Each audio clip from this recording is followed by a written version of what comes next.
डर की राजनीति को खत्म करने का समय आ गया है। भारतीय जनता पार्टी की कट्टरता को खत्म करने का समय आ गया है। दिल्ली चुनाव के बीच बीजेपी और उसके सहयोगियों को कांग्रेस ने बड़ा झटका दिया है। माउंटेन मैन के नाम से मशहूर दशरथ मांझी के बेटे भगीरथ मांझी ने कांग्रेस का दामन थाम लिया है। बता दें, इससे पहले भगीरथ मांझी नीतीश कुमार की पार्टी में हुआ करते थे। वहीं दूसरी तरफ दिल्ली में बीजेपी की राष्ट्रीय प्रवक्ता ने भी बीजेपी का दामन छोड़कर कांग्रेस का दामन थाम लिया है। इसके अलावा कई और लोग भी ऐसे हैं जिन्होंने कांग्रेस की सदस्यता ली है। आइए आपको बताते हैं वे कौन हैं।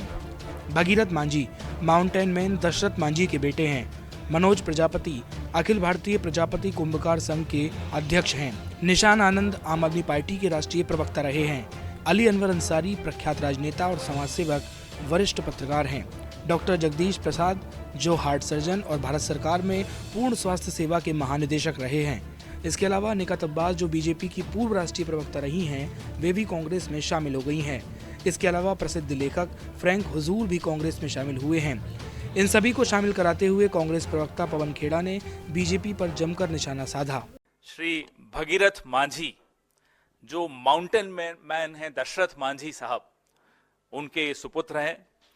यह बिहार के गया जिले के मोहड़ा ब्लॉक के गहलोर गांव से हैं, जो दशरथ मांझी द्वारा पहाड़ काटकर रास्ता बनाने की जो एक अविश्वसनीय उपलब्धि थी, जो हम सब ने अभी हाल ही में टीवी पे बड़ा अच्छा आया था, वो देखा था, आपने भी देखा होगा। 18 जनवरी 2025 को पटना में आयोजित संविधान सुरक्षा सम्मेलन में इन्होंने राहुल गांधी जी के साथ मंच साझा किया। हमारे साथी डॉक्टर अनिल जयहिंद की पहल से कांग्रेस में आए श्री मांझी राहुल गांधी जी के नेतृत्व और वंचित समुदायों के अधिकारों के प्रति राहुल जी की, खड़गे साहब की और कांग्रेस पार्टी की जो प्रतिबद्धता है, उससे प्रेरित हुए और इन्होंने कांग्रेस का दामन शामिल में आना इन्होंने स्वीकार किया। वे चाहते थे कि अपनी पिता की विरासत को भी कांग्रेस के माध्यम से आगे बढ़ा सकें। आपका स्वागत है भगीरथ मांझी जी। श्री मनोज प्रजापति राज्य अध्यक्ष अखिल भारतीय प्रजापति कुंभकार संघ बिहार। श्री मनोज प्रजापति प्रजापति समुदाय और अन्य अत्यंत पिछड़े वर्गों के सशक्तिकरण के लिए समर्पित रहे हैं। पूरी जिंदगी उन्होंने इसी काम में अपनी लगाई है। सामाजिक और आर्थिक पहलों के माध्यम से अपने समुदाय को ऊपर उठाने का प्रयास ये करते आए हैं। संविधान सुरक्षा सम्मेलन में इन्होंने भी राहुल जी के साथ भाग लिया और प्रेरित हुए कि कांग्रेस पार्टी ही एक ऐसा माध्यम है जिसके रास्ते पर चलकर वो अपने समाज और अन्य अत्यंत पिछड़े समाज का भला कर पाएंगे। आपका भी स्वागत है। निशांत आनंद ये आम आदमी पार्टी के राष्ट्रीय प्रवक्ता हैं, अभी आ रहे हैं, शामिल हो रहे हैं हमारे बीच में। वकील भी हैं, विदेश से इन्होंने डॉक्टरेट भी हासिल की है और 4 साल से राष्ट्रीय प्रवक्ता के रूप में ये काम करते आए हैं। 2024 में गुड़गांव से चुनाव भी लड़े। उनका भी स्वागत है।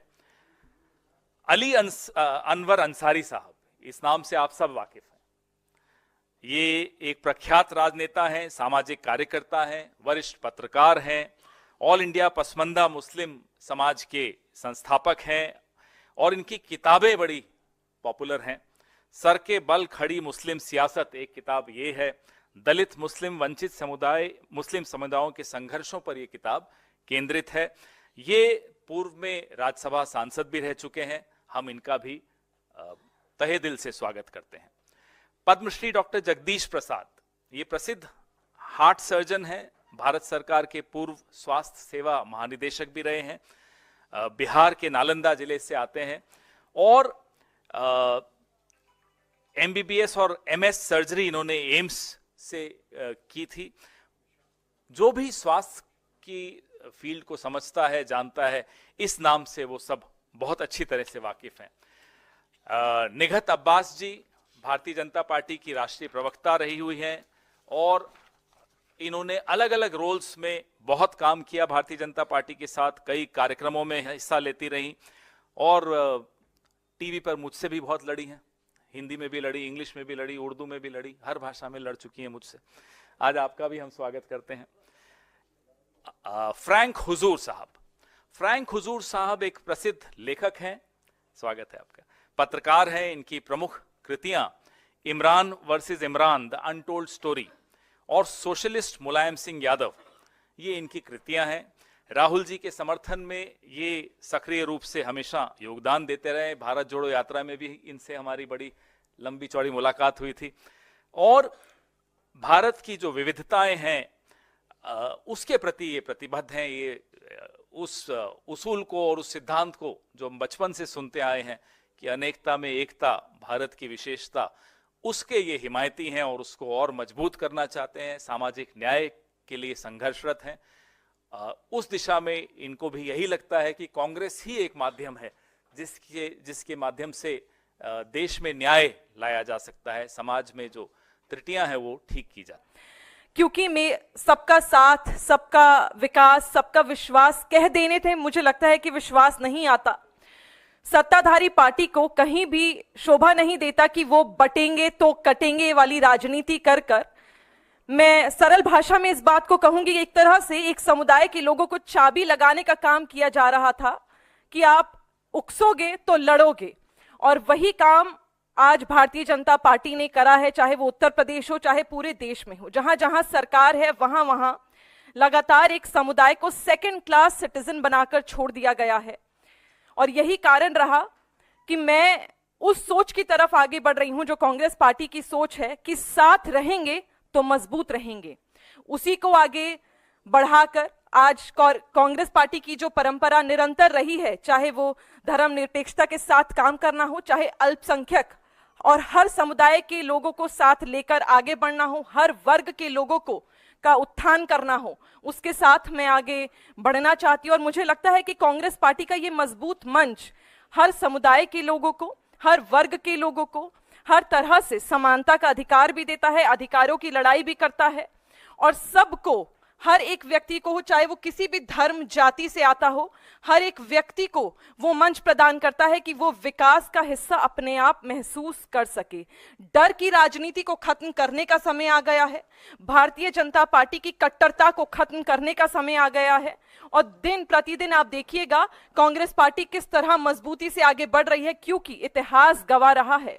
और आज मैं अभी पवन भाई के साथ जब हम बैठे हुए थे तो मैं वही कह रही थी कि आप देखिए, ये बात हमने देखी है कि कांग्रेस पार्टी ने ज्यादा साल शासन किया है और लगातार भारतीय जनता पार्टी ने भ्रष्टाचार का आरोप कांग्रेस पार्टी पर लगाया। पर आप में से कई लोग भारतीय जनता पार्टी के कार्यालय गए होंगे। आज मैं पहली दफा कांग्रेस पार्टी के कार्यालय में आई हूं और यकीन मानिए वो 5 स्टार कार्यालय था और इसे कहते हैं पार्टी का कार्यालय। मैंने देखा है कि किस प्रकार 100 करोड़ों का कार्यालय बना दिया, और बनाया तो बनाया जो महीने भर में उनकी जो मेंटेनेंस लगती है उसकी तो मुझे लगता है कहने की जरूरत नहीं है। जो लोग गए हैं उस कार्यालय में वो देखकर जरूर बता पाएंगे। तो भ्रष्टाचार किसने करा है, डर की राजनीति किसने करी है, समुदायों को किसने बांटा है। आज सड़क पर चलने वाला कई मुसलमान डरता है और मैंने देखा है, मैंने महसूस करा है, और यही कारण है कि आज भारतीय जनता पार्टी से छोड़कर मैं कांग्रेस पार्टी में शामिल हुई हूं।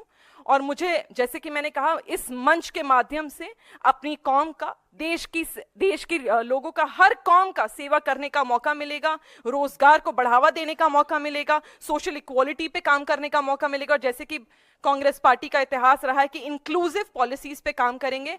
और मैं आभार व्यक्त करती हूँ कांग्रेस पार्टी का, कांग्रेस पार्टी के अध्यक्ष श्री खड़गे साहब का, राहुल जी का, प्रियंका जी का, सोनिया जी का, मंच पर उपस्थित सभी लोगों का जिन्होंने मुझे यह मौका दिया कि आज मैं जिस कौम से आती हूं उसी कौम के साथ मुझे एक्सेप्ट भी किया है। और मुझे यहाँ टीवी डिबेट पर जाने से पहले पवन भाई ये नहीं कहा जाएगा कि एंटी मुस्लिम बात बोलकर आइएगा, तभी आप वायरल होंगे। नमस्कार, मैं हूं मानक गुप्ता। अगर आपको हमारा ये वीडियो पसंद आया हो तो इसे लाइक और शेयर जरूर करें, और हाँ, हमें सब्सक्राइब और फॉलो करना ना भूलें ताकि आप देश और दुनिया की कोई खबर मिस ना करें। तो जुड़े रहिए हमारे साथ और देखते रहिए News 24।